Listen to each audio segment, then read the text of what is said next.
बिस्मिल्लाहिर्रहमानिर्रहीम। अस्सलाम वालेकुम। आप देख रहे हैं हालात। मैं हूं सईद चौधरी।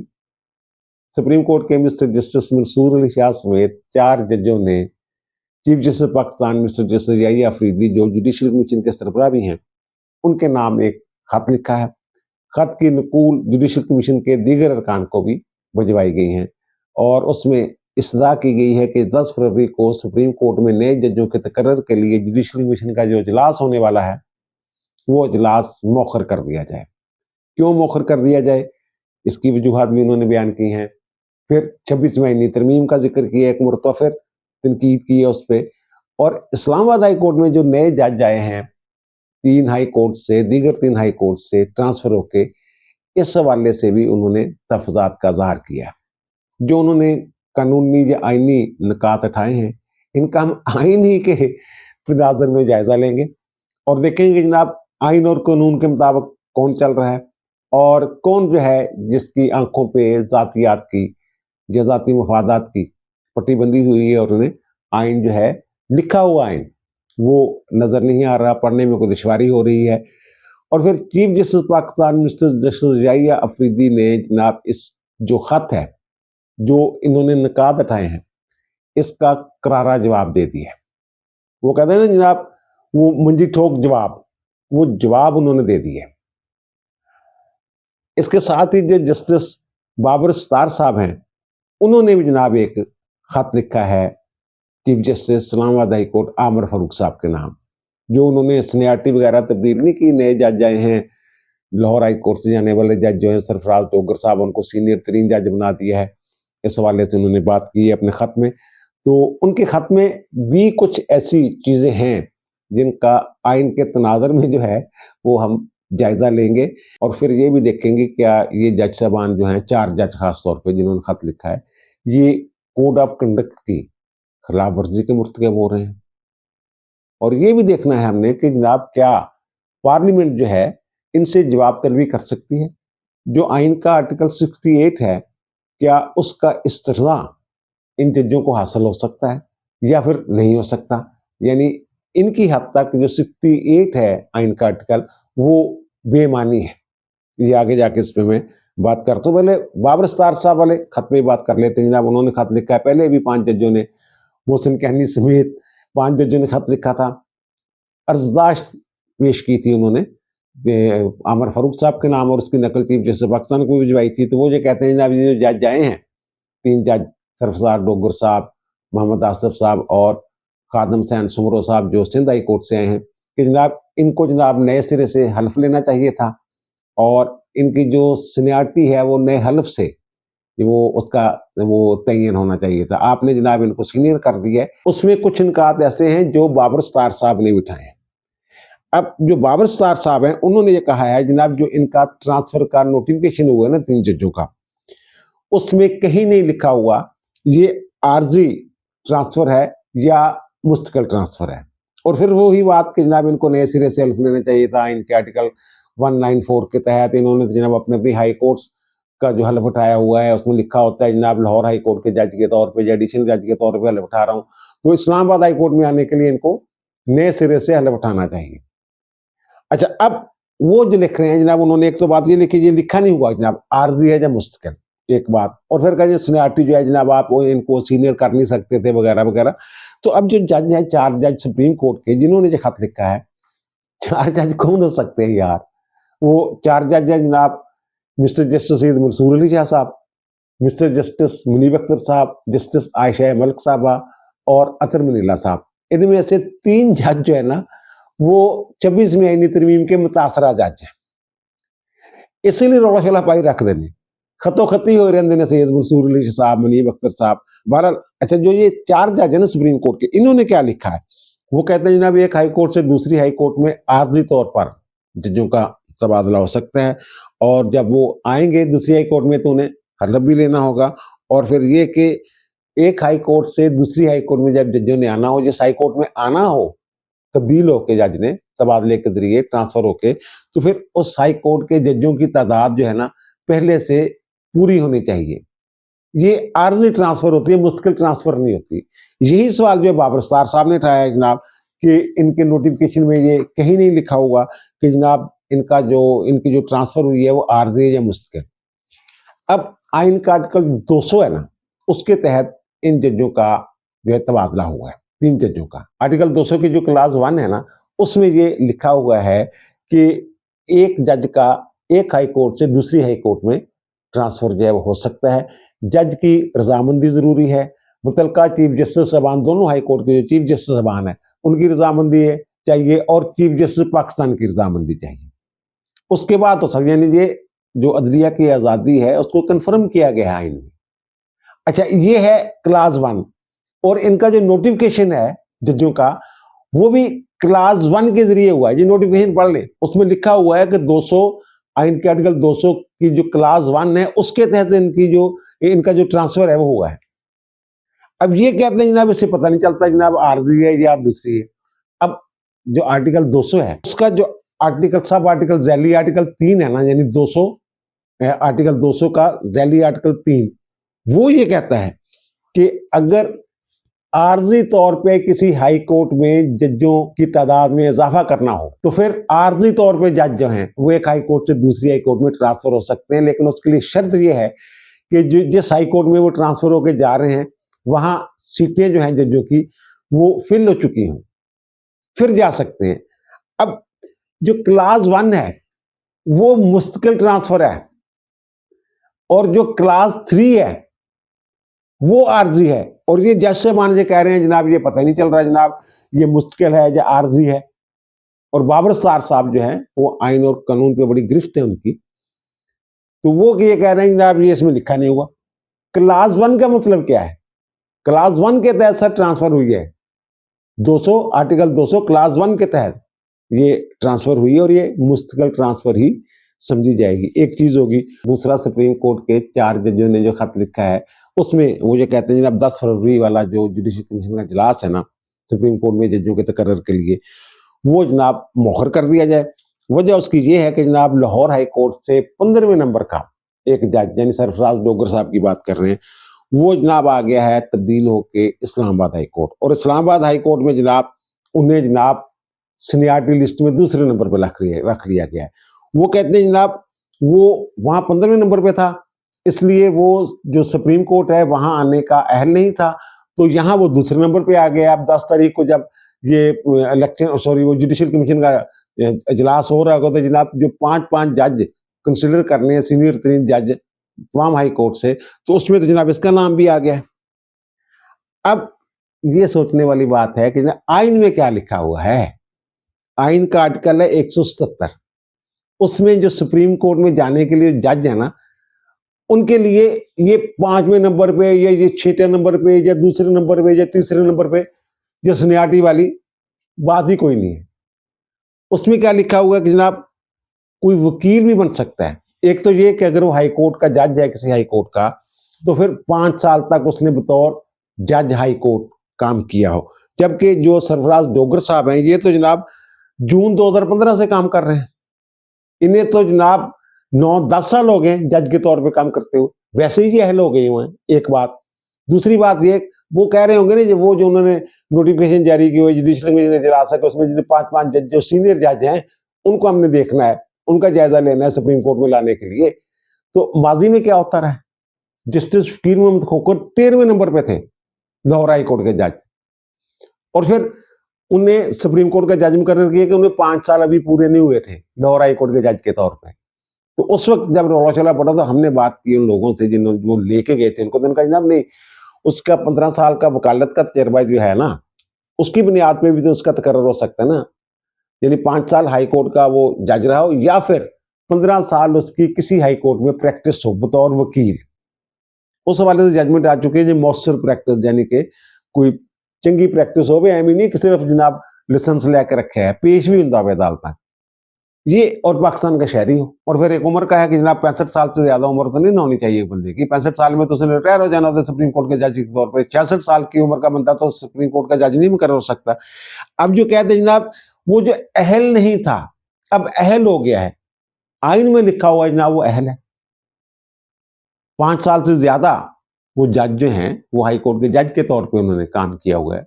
15 साल से ज्यादा वकालत बनती है, अगर वकालत वाला मामला देखें वो कहते हैं जनाब अगर डायरेक्ट कोई अहल नहीं है तो इनडायरेक्ट जो है वो अहल कैसे हो गया? वो डायरेक्ट भी अहल थे, इनडायरेक्ट भी अहल हैं सर। और दूसरी जो सीनियरिटी वाली बात है, जिस वक्त जनाब सीनियरिटी का बड़ा रौला शला पड़ता था, उस वक्त मुनीब अख्तर सिंध हाई कोर्ट के चौथे नंबर के जज थे, उनको ले आए थे सुप्रीम कोर्ट में। और आयशा मलिक साहबा, वो भी मेरे ख्याल चौथे नंबर पे लाहौर हाई कोर्ट की जज थी, उन्हें ले गए थे उठा के सुप्रीम कोर्ट में, और बड़ा रौला बड़ा था। पहली दफा जुडिशल कमीशन के इजलास में वो टाई हो गया था नाम इनका, इनकी मुखालफत हुई थी, वकला तंजीमों ने इनकी मुखालफत की थी उस वक्त कि सीनियर मोस्ट बंदे को क्यों नहीं लेके जा रहे हैं। तो ये दोनों जो हैं इसी तरह गए हुए। और शाहद वीर साहब जो लाहौर हाई कोर्ट से गए हुए हैं, वो भी जूनियर थे, उन्हें भी वो लेके गए हुए हैं सुप्रीम कोर्ट में। तो एक तो ये बात होगी। और दूसरी बात ये है कि जनाब ये कहते हैं कि जनाब जो 26वीं आईनी तरमीम है ना, उसका जनाब रौला चला है, वो चैलेंज हो चुकी हुई है। आईनी बेंच जो इस पर कार्रवाई कर रहे हैं। पहले भी हमने कहा था जनाब फुल कोर्ट बनाए, और ये भी हो सकता है कि जनाब जो आईनी बेंच उसकी समाप्त कर रहा है वो फुल कोर्ट के लिए कहते हैं। अब वो कहते हैं जनाब जो फुल कोर्ट अगर बन जाती है तो जो नए जज जा रहे हैं, 8 जज जो लिए जा रहे हैं सुप्रीम कोर्ट में, तो वो जनाब कैसे बैठेंगे उसमें? वो कहते हैं आईनी 26वीं आईनी तरमीम का फैसला होने से पहले ही ना ये जजों की तैनाती नहीं होनी चाहिए। तो क्योंकि जो 26वीं आईनी तरमीम है, इससे फायदा उठाने वाले जो जज हैं, यानी ये जज जाएंगे 8 जज, ये जनाब 26वीं आईनी तरमीम से फायदा उठा के सुप्रीम कोर्ट पहुंच रहे हैं, क्योंकि जुडिशल कमीशन वो कहते हैं ना 26वीं आईनी तरमीम के तहत बना हुआ है। तो ये जनाब 26वीं आईनी तरमीम से फायदा उठा के वहां पहुंच रहे हैं। तो फिर अगर फुल कोर्ट बनती है, यानी ये कहने खदशात की बुनियाद पे बात हो रही है, वो पता नहीं बनाना है आईनी बेंच ने, ये कहना है फुल कोर्ट के लिए, नहीं कहना। इनकी ख्वाहिश तो है मंसूर अली शाह साहब की और मुनीब अख्तर साहब की, ये खत भी लिख चुके हुए हैं। तो वो कहते हैं जनाब उसमें एक तो ये देखना पड़ेगा जनाब फुल कोर्ट कौन तश्कील देगा, ये नुक्ता उठाया उन्होंने खत में। वो फैसला नहीं दे रहे, लेकिन अपनी तरफ में फैसला ही जारी कर दिया उन्होंने। और फिर कहते हैं जनाब अगर नए जजेस जो हैं जिन्होंने 26वीं आईनी तरमीम से फायदा उठाया, वो कैसे जनाब उसमें बैठ सकते हैं? अगर नहीं बैठेंगे तो फिर लोग एतराज करेंगे जनाब इनको क्यों नहीं बिठाया। तो इसलिए बेहतर यह है कि इनको लाया ही ना जाए।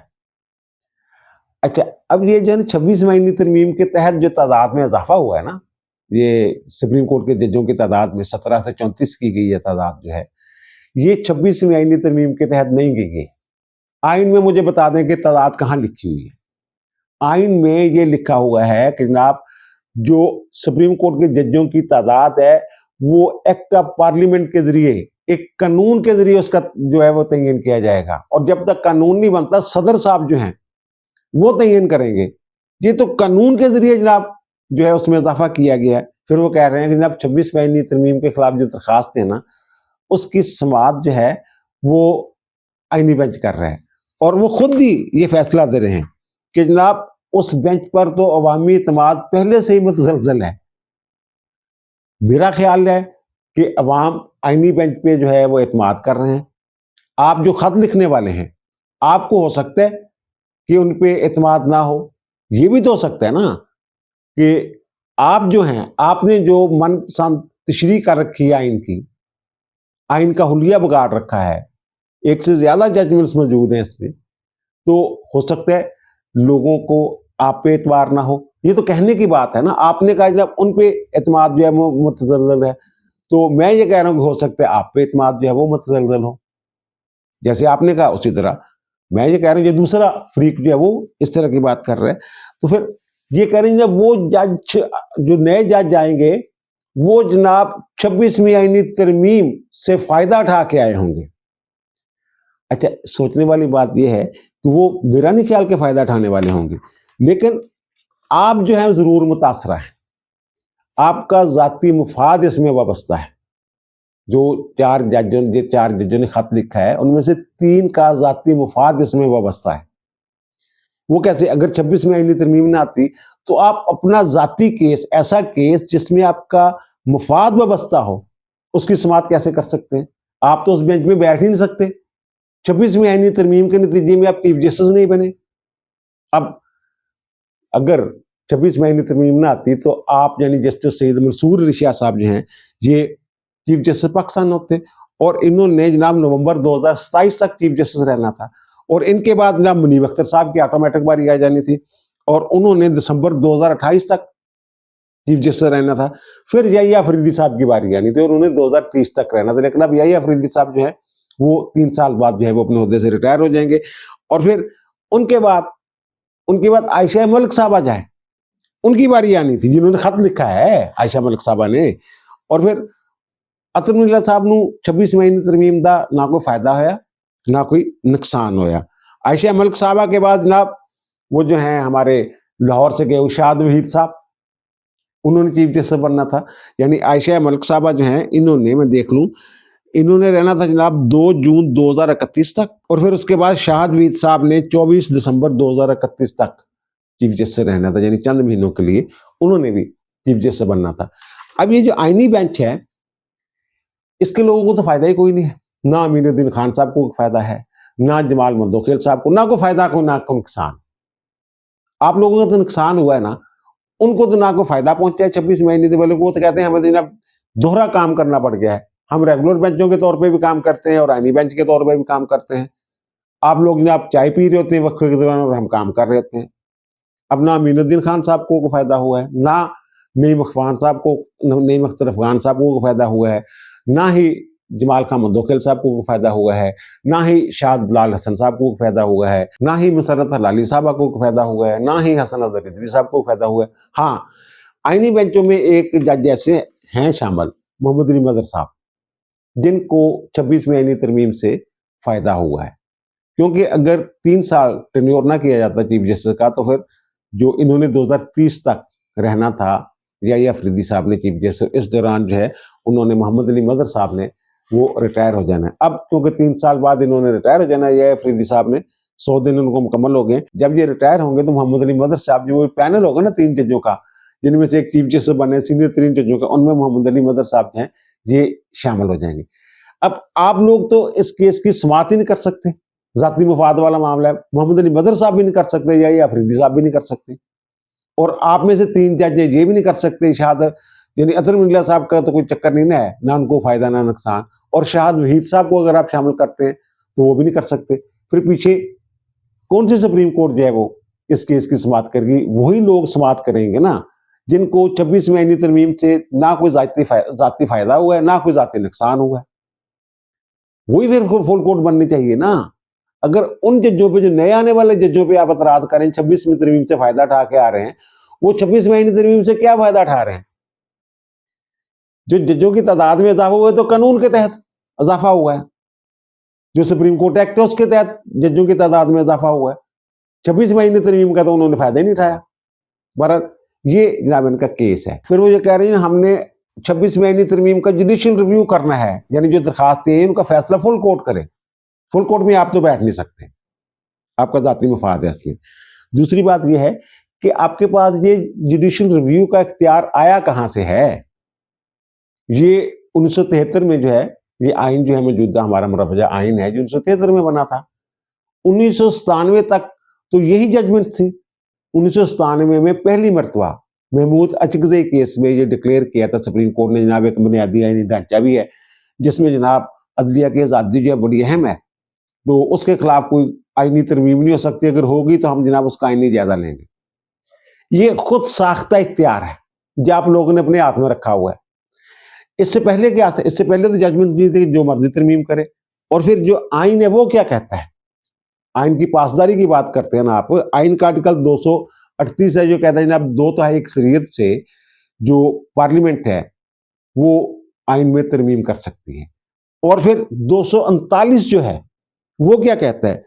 उसका जो सेक्शन सब आर्टिकल 5 है ना, यानी कि 239 सब आर्टिकल 5, वो ये कहता है कि जनाब जो भी आईनी तरमीम होगी ना पार्लियामेंट मंजूर करेगी, उसका जुडिशियल रिव्यू हो ही नहीं सकता, उसका अदालती जायजा लिया ही नहीं जा सकता सर। और फिर उसमें आगे जाकर फिर और एक चीज लिखी हुई है, वजाहत जारी की हुई है उन्होंने 239(6), वो क्या कहती है? वो कहती है जनाब अजाला शक के लिए हम बता रहे हैं, शक दूर कर लें कि जनाब पार्लियामेंट जो है वो कोई भी तरमीम कर सकती है 2 अक्सरियत के साथ, और ना ही उसका जायजा लिया जा सकता है। आप कह रहे हैं हमने जायजा लेना है, और जायजा कैसे लेना है जनाब? वो हमने फैसले दिए हुए जनाब, हम जायजा ले सकते हैं। हमने खुद ही आइन की तशरीह की हुई है और अपने हाथ में एक इख्तियार जो है वो रखा हुआ है। और फिर दूसरी बात यह है कि जो कुछ लोग कहते हैं कि जनाब शायद इनका जो मामला है ना ये पार्लियामेंट में नहीं उठाया जा सकता। अब जो आइन का आर्टिकल 68 है ना, उसका कहते हैं ना, उसकी वजह से इनको इस्तिस्ना है कि पार्लियामेंट इनका जायजा जो है ना मामले का वो नहीं ले सकती। ये उस मेरे ख्याल 69 है, उसके तहत जो है ये जो उसकी कार्रवाई है पार्लियामेंट की उसका जायजा नहीं ले सकती। और वो जो है वो बल्कि शूरा जो है जो पार्लियामेंट है वो हाई कोर्ट और सुप्रीम कोर्ट के जजेस हैं, उनके बारे में उसका जायजा नहीं ले सकते, कोई बहस नहीं हो सकती वगैरह वगैरह। लेकिन वो आर्टिकल 68 है क्या सर? ये देखें आप, उसमें ही लिखा हुआ है कि जो मजलिस शूरा है या पार्लियामेंट है वो हाई कोर्ट और सुप्रीम कोर्ट के जजों की जो फराइज की अंजामदही के दौरान उनका जो कंडक्ट है या उनका किरदार है या रवैया है उसकी बाबत बहस नहीं हो सकती पार्लियामेंट में। अब ये फराइज मुंसवी के दौरान काम नहीं है जो खत लिखना है। फराइज मुंसवी तो ये है जब ये फैसले दें, इनके सामने जो केस हो आइन और कानून के मुताबिक उसका फैसला कर दें।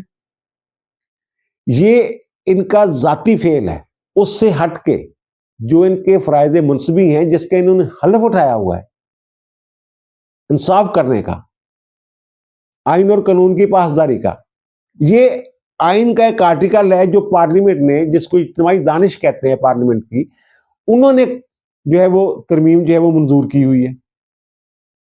और ये उस पर एतराज कर रहे हैं कि ना 26 में तरमीम से पता नहीं अदलिया की, और ये उसका जायजा भी नहीं ले सकते 239 के तहत। और फिर जो मैं कह रहा हूँ कि जनाब chief justice Pakistan mister justice Yahya Afridi sahab ने इनका जो ना करारा, जिसको कहते हैं करारा जवाब, उस तरह का जवाब दिया इनको। ये इन्होंने कल गुज़श्ता रोज इन्होंने खत लिखा। अब गुज़श्ता इनका जो खत है कल मंजर आम पे है, और कल ही चीफ जस्टिस पाकिस्तान की अप्रूवल के साथ सुप्रीम कोर्ट से एक प्रेस रिलीज जारी होती है।